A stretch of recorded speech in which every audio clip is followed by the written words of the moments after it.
जय जिनेन्द्र। Vardhaman education and research institute में आप सभी का बहुत बहुत स्वागत है।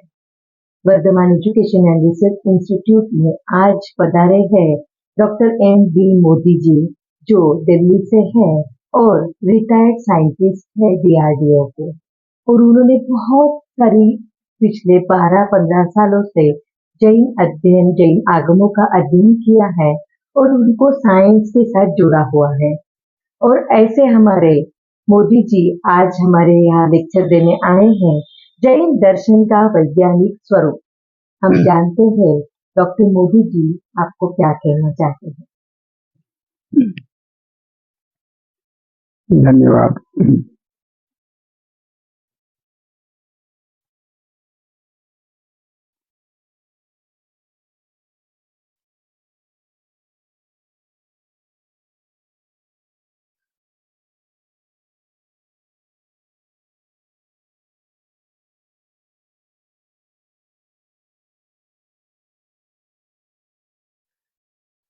क्योंकि पाश्चात्य और भारतीय दार्शनिक प्रायः जैन दर्शन को मेटाफिजिक्स के रूप में प्रस्तुत करते हैं।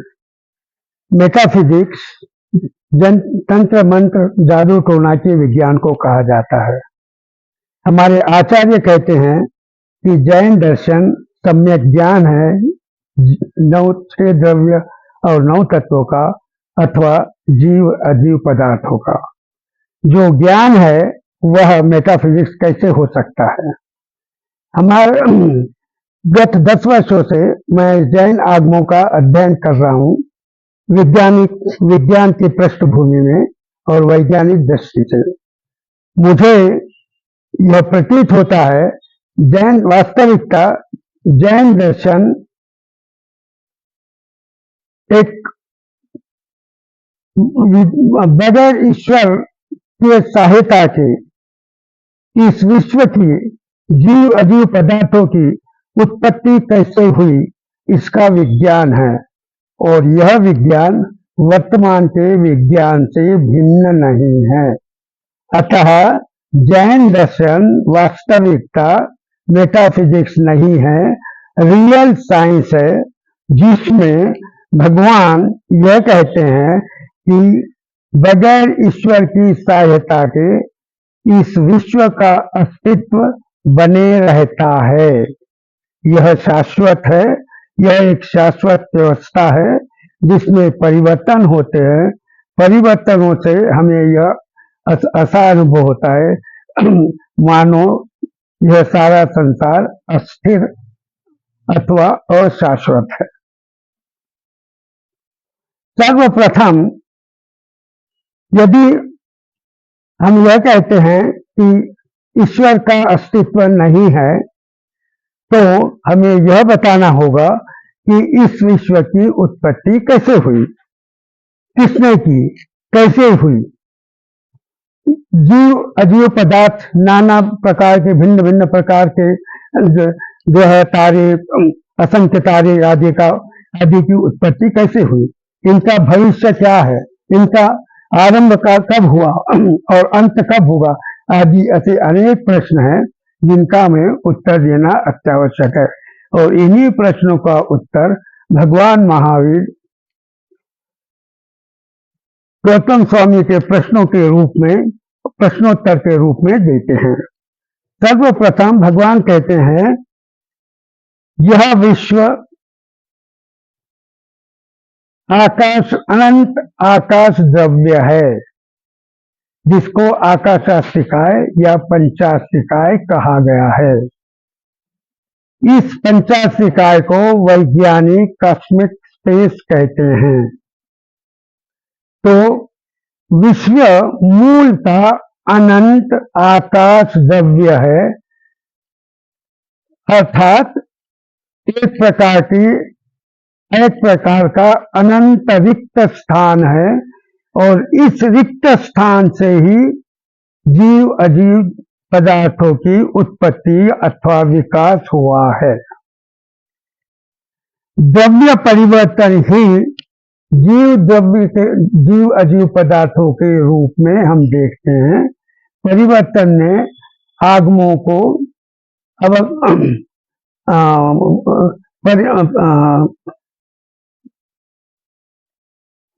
परिवर्तन से पर्याय बनती है और पर्याय ही जो है जीव द्रव्य जीव अजीव वस्तुएं कहलाती है। प्रश्न होता है द्रव्य क्या है? द्रव्य एक मूल तत्व है जिसको विज्ञान में एनर्जी कहा जाता है। आकाश, काल, जीव, अजीव सारे जो जितने भी भौतिक वस्तुएं हैं, इनका भगवान महावीर कहते हैं इनका मूल स्वरूप अरूपी अमूर्त द्रव्य रूप है।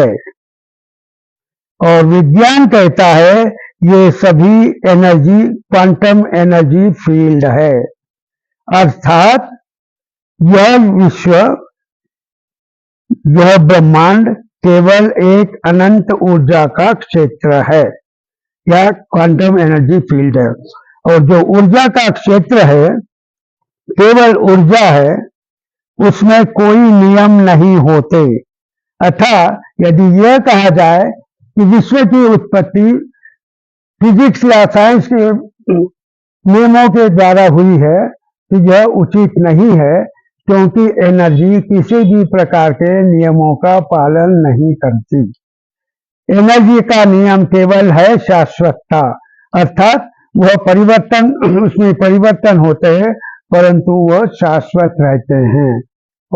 और आगमों में द्रव्यों के इस गुण को उत्पाद वय द्रव्य कहा गया है। वैज्ञानिक इसे कंजर्वेशन ऑफ एनर्जी कहते हैं। अब प्रश्न होता है जो द्रव्य अरूपी है, अमूर्त है, निराकार है, उसमें भार वजन कैसे आया और वह मैटर में कैसे परिवर्तित हो गया? तो भगवान कहते हैं द्रव्य दो प्रकार के हैं, जीव और अजीव। द्रव्य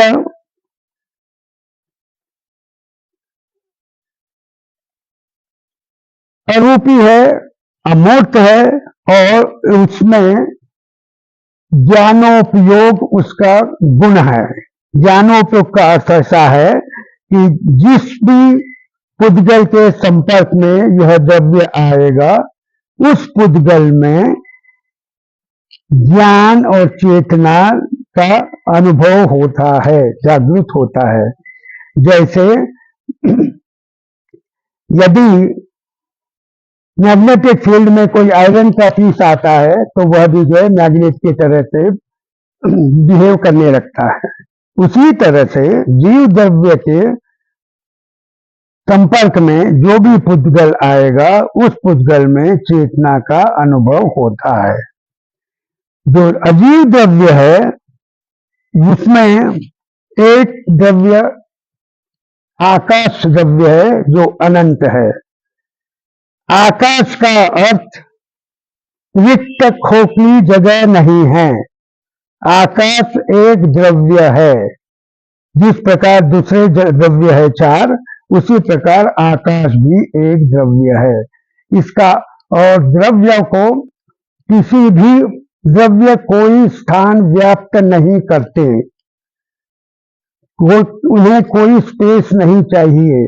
इसका अर्थ है द्रव्यों के लिए किसी रिक्त स्थान की आवश्यकता नहीं है, अर्थात कोई रिक्त स्थान का अथवा जिसको हम खोखला आकाश कहते हैं वो कोई उसका अस्तित्व नहीं है। यह आकाश वास्तविकता एक द्रव्य है। विज्ञान में इस आकाश द्रव्य को ग्रेविटेशन फील्ड कहा गया है।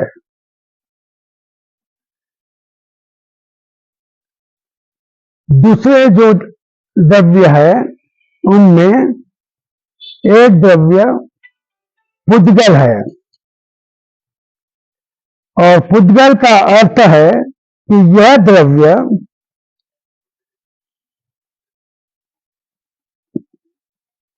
परमाणु में विभाजित हो सकता है। अन्य द्रव्यों का विभाजन संभव नहीं है, परंतु उनकी न्यूनतम मात्रा हम ले सकते हैं। जैसे जल है, जल को हम विभाजित नहीं कर सकते, काट नहीं सकते, परंतु जितनी मात्रा हमें जल की चाहिए उतनी हम ले सकते। 1 मिलीलीटर चाहिए, 100 मिलीलीटर चाहिए, 1 किलोलीटर चाहिए, टन चाहिए, मगर तो जितनी चाहिए क्वांटिटी उतनी ले सकते।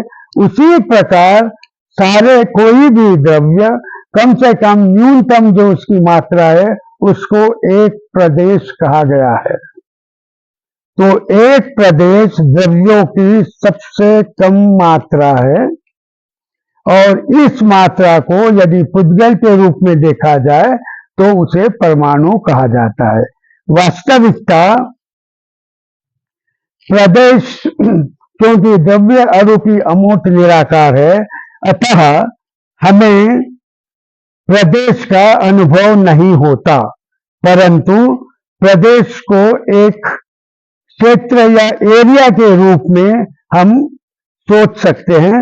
अतः यह कहा जा सकता है कि एक प्रदेश एक परमाणु का सरफेस एरिया या क्षेत्र है, और आगमों में कहते हैं कि परमाणु एक प्रदेशी है। इसका अर्थ यह हुआ कि द्रव्य के 2 गुण हैं।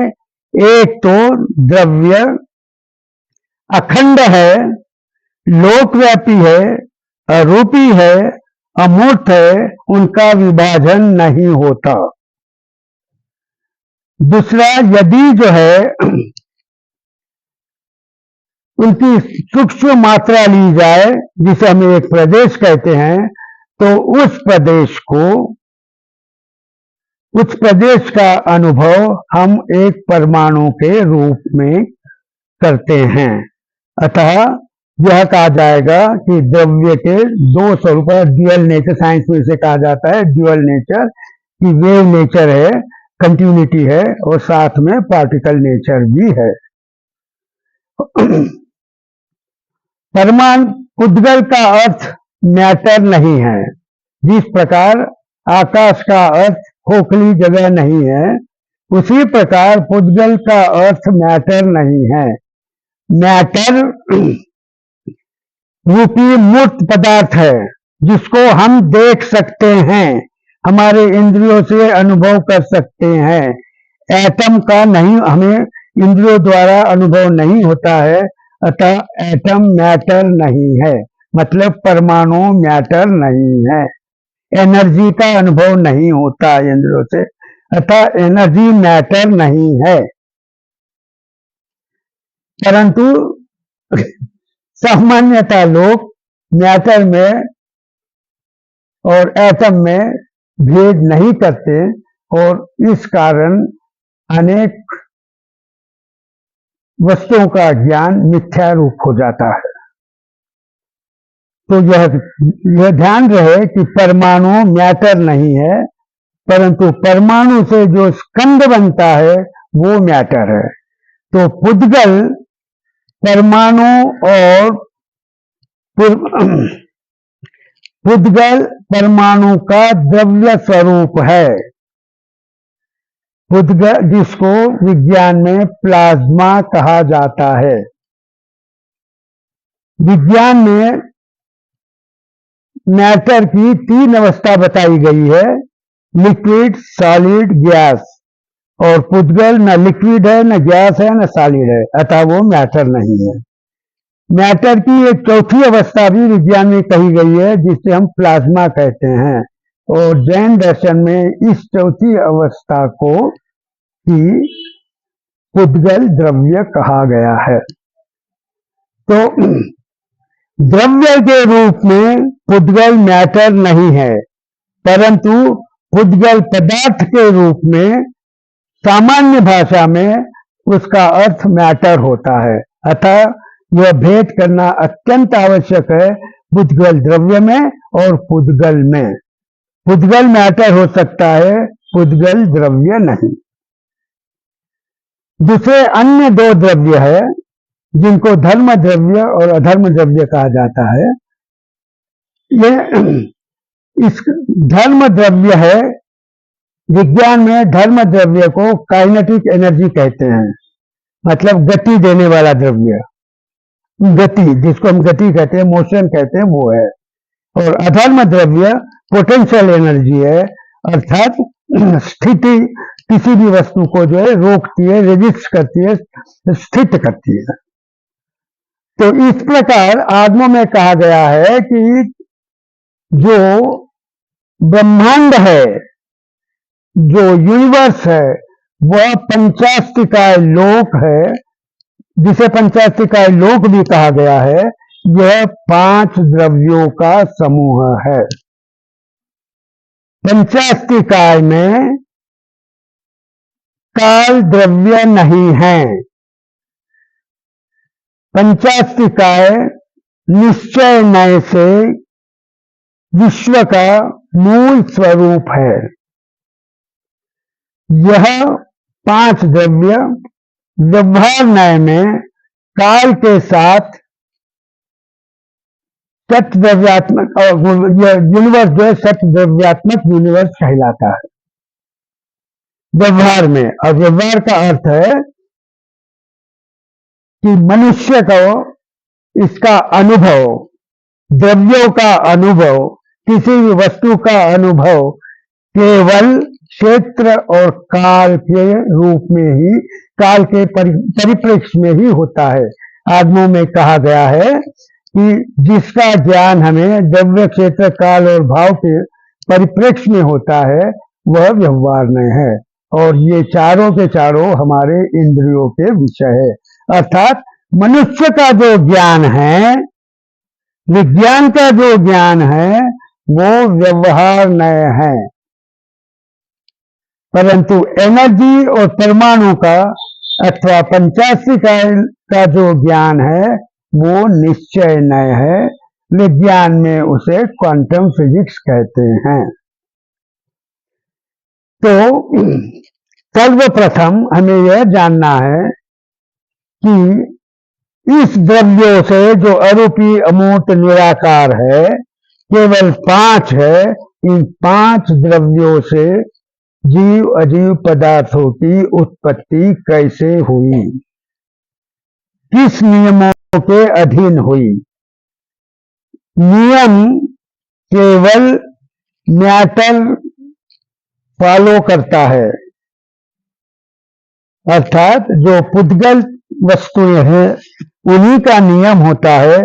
दूसरे नियम जीव द्रव्य अथवा जीव, जिसको हम कांस्टिक नियमों का अधिक उल्लंघन करते हैं, वो अपने लिए नियम बना लेते हैं, परंतु उनके कोई भी नियम शाश्वत नहीं होते। यही कारण है कि फिजिक्स, केमिस्ट्री के नियम है, बायोलॉजी के, मेडिकल साइंस के नियम नहीं है। वो स्टैटिस्टिकल जो ऑब्जर्वेशंस है, जो कुछ पर्टिकुलर सिस्टम के लिए लागू होते हैं, वो यूनिवर्सल नेचर में नहीं होते हैं। यदि आप कहते हो कि पेड़ की जड़ें नीचे होती है और पत्ता ऊपर, और पत्ते ऊपर होते हैं, तो यह भी ऐसे भी पेड़ है जिनके पत्ते नीचे होते हैं और जड़ें ऊपर होती हैं। तो नियम का उल्लंघन होता है। यदि आप कहते हैं कि वनस्पति जो है ऑक्सीजन, प्रकाश या मिनरल से अपना ग्रोथ करती हैं, तो कुछ वनस्पति ऐसी भी है जो नॉन वेजिटेरियन है, कीड़े मकोड़ों का सेवन करते हैं।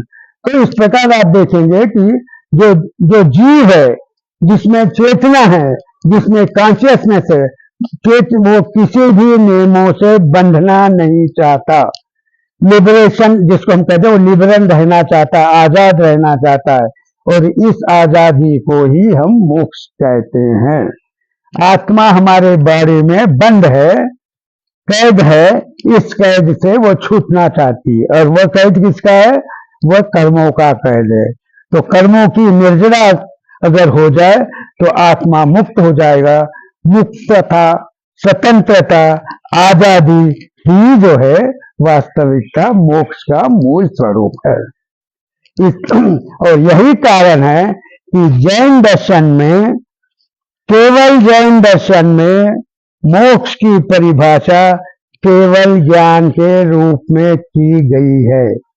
सभी अन्य फिलॉसफी में, अन्य धर्मों में मोक्ष का अर्थ स्वर्ग प्राप्ति, ईश्वर प्राप्ति, अनंत सुख आदि है।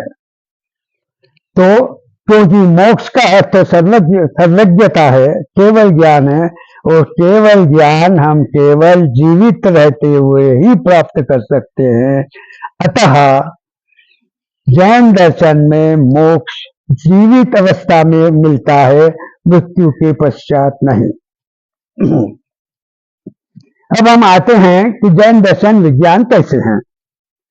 जैसे मैंने अभी आपको बताया कि अरूपी अमूर्त द्रव्यों का परिवर्तन जो है कि जीव अजीव पदार्थों में परिवर्तन हो रहा है, यही विज्ञान है, साइंस है।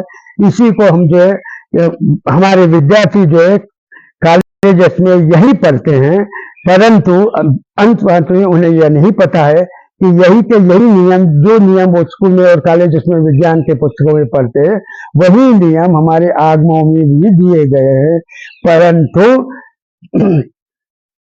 जो स्कॉलर्स है, जो दार्शनिक है, उनको विषय का ज्ञान नहीं होने से, विज्ञान का ज्ञान नहीं होने से उसका ठीक से वो उसका ठीक से जो प्रस्तुत नहीं कर पाए, और हम केवल जो आध्यात्मिक दृष्टि से ही द्रव्यों का, तत्वों का विवेचन करते हैं। परंतु वास्तविकता तत्व, द्रव्य और तत्व यह जो है बताते हैं कि द्रव्य जो है तत्व के रूप में परिवर्तित होते हैं, तत्व जीव अजीव द्रव्य के रूप में जीव और अजीव पदार्थों के रूप में परिवर्तित होते हैं। इस प्रकार की यह प्रक्रिया है, और इसका जो है पूर्ण विज्ञान जो है आगमों में दिया गया है। जैसे हमारे साइंस के टेक्स्ट बुक में हम जो है हीट, लाइट, इलेक्ट्रिसिटी आदि पढ़ते हैं, एटॉमिक फिजिक्स, मॉलिक्यूलर फिजिक्स आदि पढ़ते हैं, बायोलॉजी के सारे की सारे आप देखेंगे हमारे आगमों में भी इसी प्रकार का दिया गया है। दुर्भाग्यवश मूल सूत्रों का इंटरप्रिटेशन शब्दों में, भाषा में तो कर दिया गया है, परंतु भाव में जो है काफी कमी आई हुई है। भाव जो है विपरीत बताते हैं, और इस कारण जैन दर्शन में और विज्ञान में कुछ भेद दिखाई देते हैं। मैंने आगमों का अध्ययन किया है, मैं एक वैज्ञानिक हूँ, वैज्ञानिक विज्ञान को अच्छी तरह से जानता हूँ।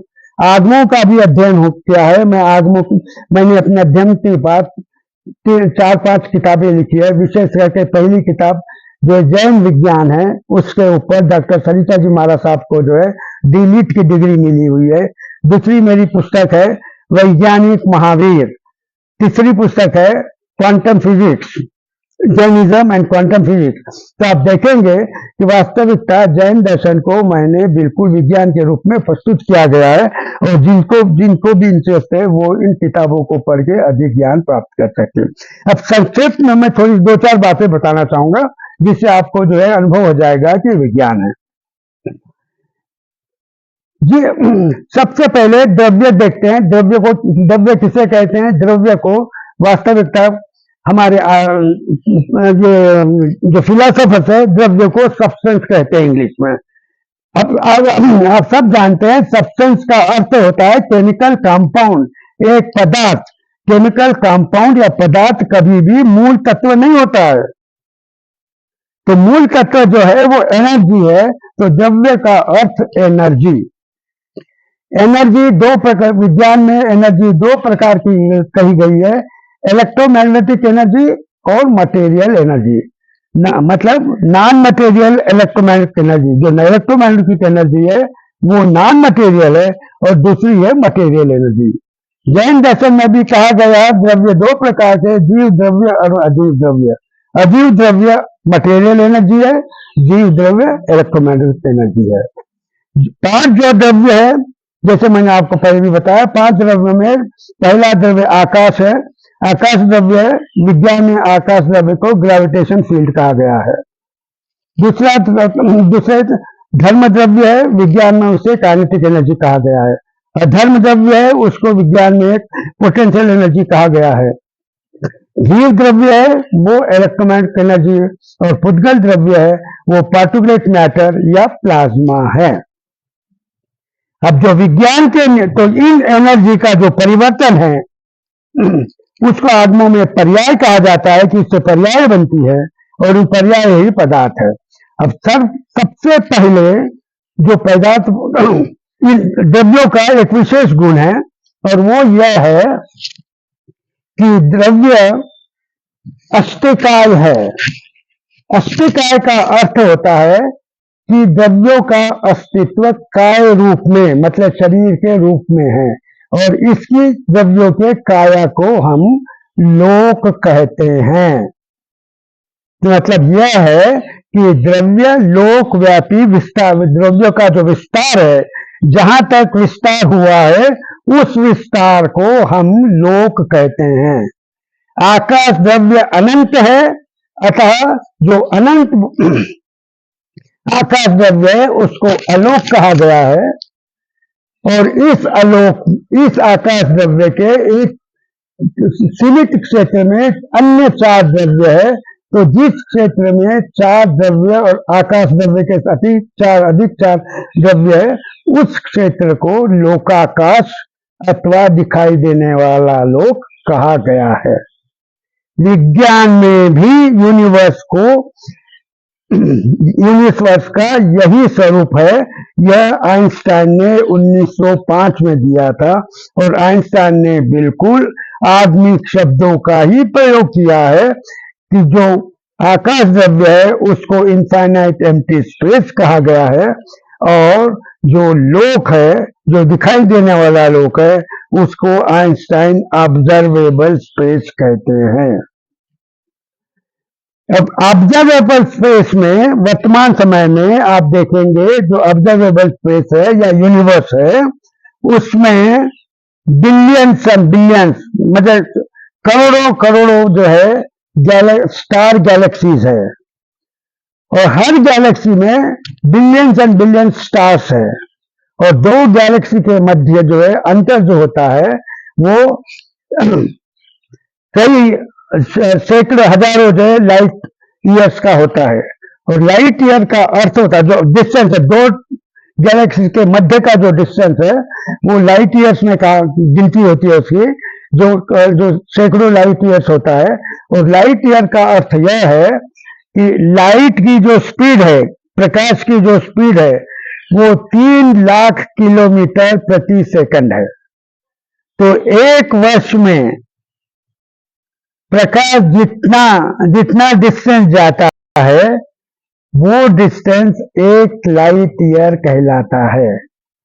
तो इससे आप अनुभव कर सकते हैं कि लोक कितना विशाल है, और अलोक उससे भी कितना अधिक विशाल है। द्रव्यों का दूसरा गुण है परिणमन। परिणमन का अर्थ है, आगम कहते हैं खीरे ना पल्लोटई अथिरे पल्लोटई।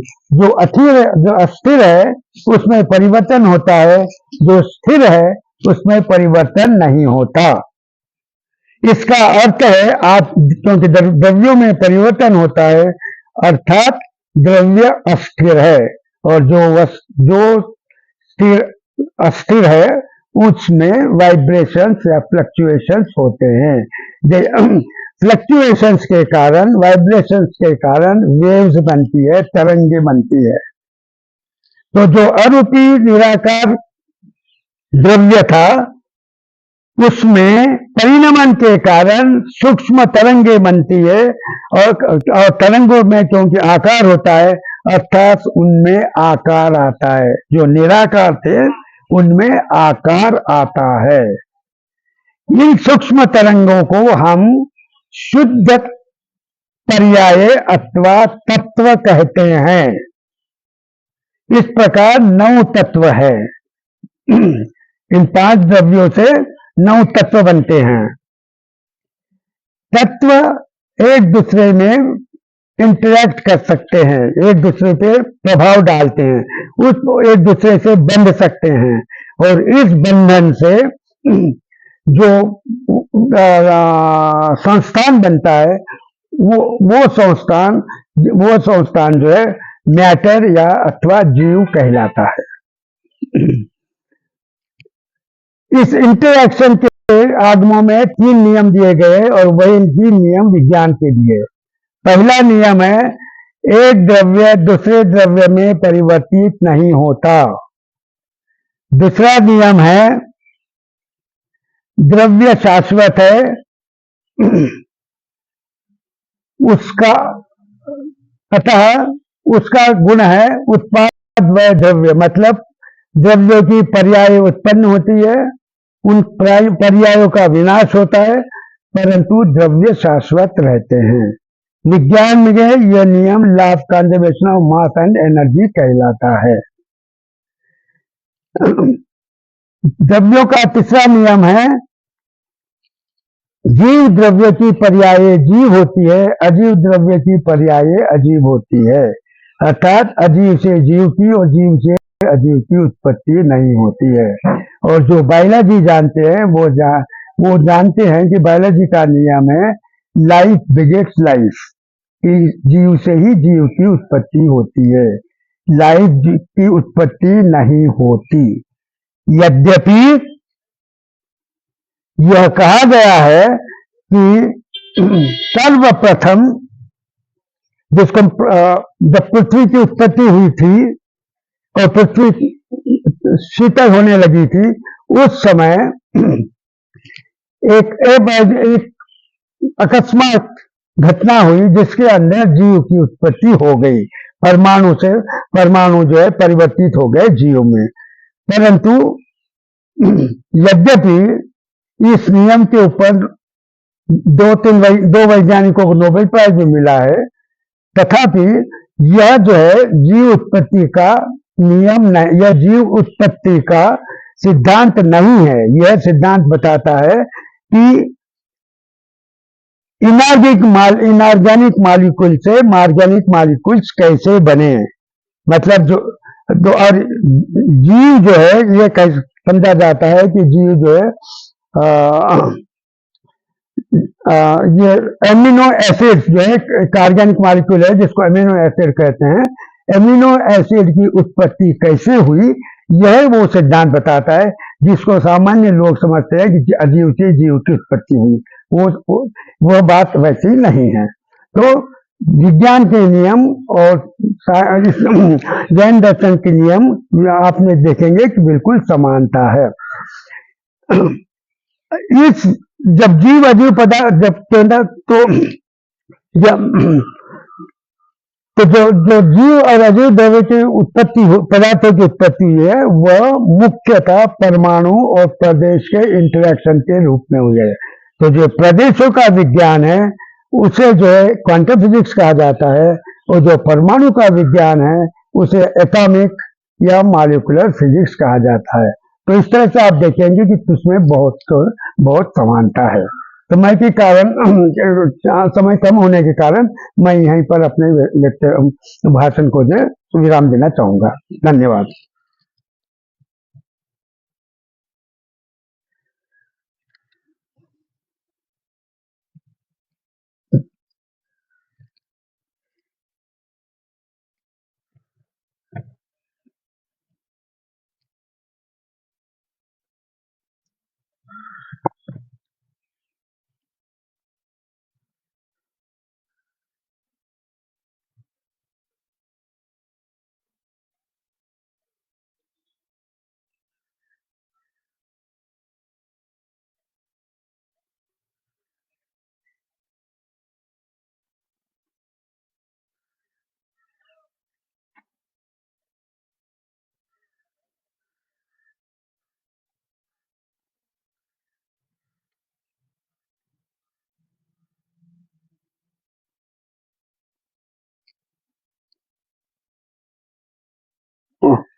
देसाई साहब,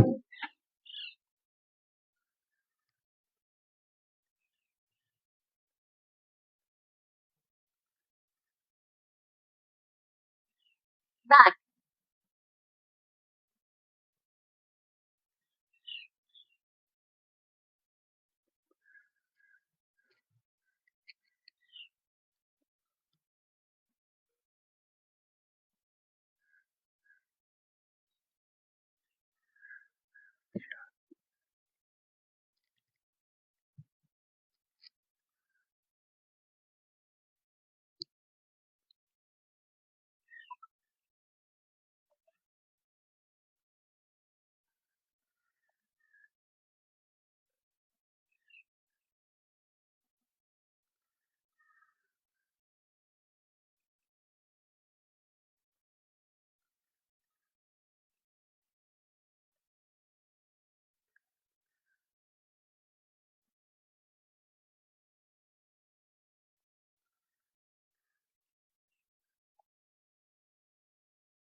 चलो।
कहाँ गए भाई?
कहाँ चले गए यार ये?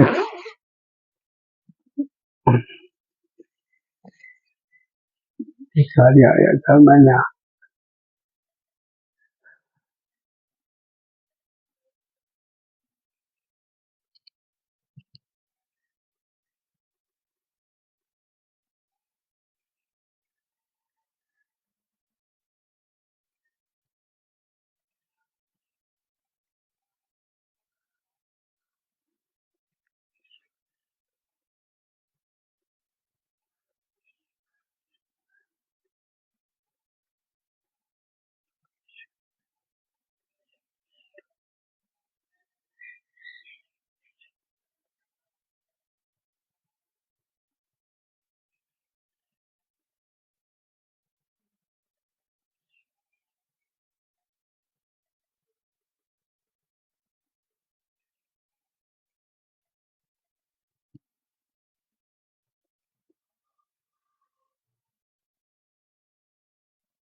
अरे यार कहाँ चले गए?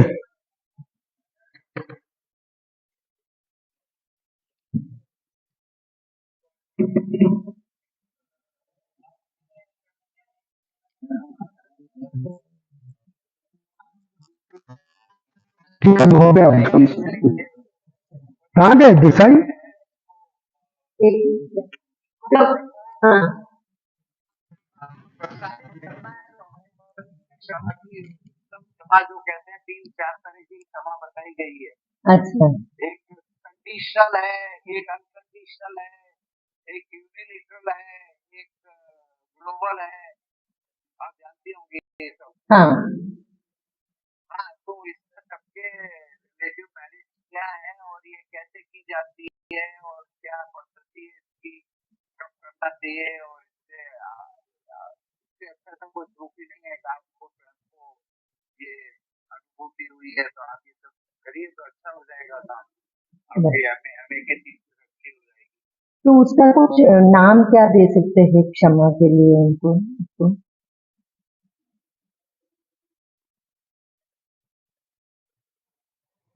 क्या कर- जो भी है कर लीजिए। आप इनको भेजिए 2-3 ऑप्शन। चलेगा चलेगा। डॉक्टर मोदी जी आए हैं, डॉक्टर मोदी जी से बात करेंगे। एमपी मोदी, हाँ मोदी साहब हाँ जी, विचार बड़े वो है। बैठो बैठो।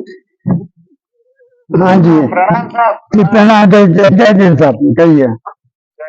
हाँ जी। तो वही है ना, तो आप वो गाइड करिए ना अर्चना जी को। हाँ वही हो रहा है, कुछ द्रव्य वगैरह पे जो है ना कुछ सीरीज बना रही है द्रव्य तत्वों पे, तो उसी की बात